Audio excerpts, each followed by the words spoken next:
فیلمی لالش پەرستگای ئەزیدیەکان لا دەرهێنەر تەنیا کەریم نمایشکرا. ئەم فیلمە بەرهەمی ساڵی 2012 و هەروەها بەشداری چەندین فستیڤاڵی جیهانی کردو و چەند خەڵاتێکیشی بەدەستهێنەوە.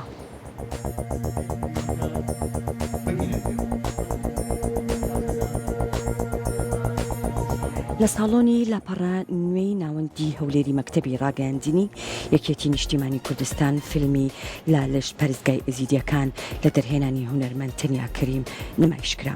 فیلمەکە بەرهەمی ساڵی 2012 و بەشداری چەندین فستیڤاڵی ناوخۆی و دەرەوەی کردو و خەڵاتی تایبەتی پێبەخشراوە. فیلمەکە باس لە ئاین و کلتور و فەرهەنگ و ژیانی ئەزیدیەکانەکە.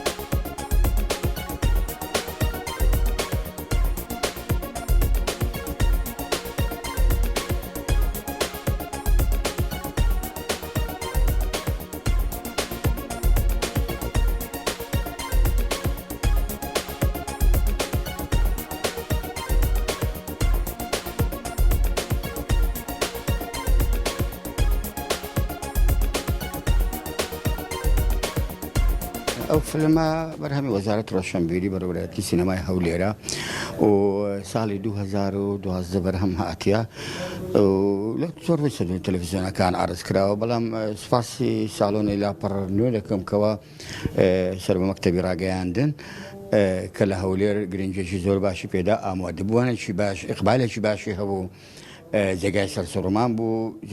چێژەی تایبەتی خۆم پرسیارم لە ڕاستەوخۆ لە دانیشتوان کرد ئەوانەی کە ئامادە بوون چێژیان لێبینی پێم وانە کارێکی مەلەلبی ئەخە گرنگە ئەتو لە ماوەی 50 دقەدا کەسێک یعنی گلەیەک نەکاتم بڵێ کاتەکەی زۆرە ئەوەی چێژی لێ ببینی. ئەو فیلمە دوی کۆدرامەیە بۆ زیاتر ئەو فیلمە بۆ ئەومان دروست کرد ئامانج لەوە چی بوو، ئامانج لەوە بۆ هەندێک شتی نامۆ هەیە لە کلتور و عادات و تەقالیدی ئێزیدیان بە خەڵکی ئێمە نامۆ بوو. ئێمە لەسەر بنەمایەکی زانستی کۆکردنەوەی کۆمەڵێک سەرچاوە و سەرڕای ئەوەی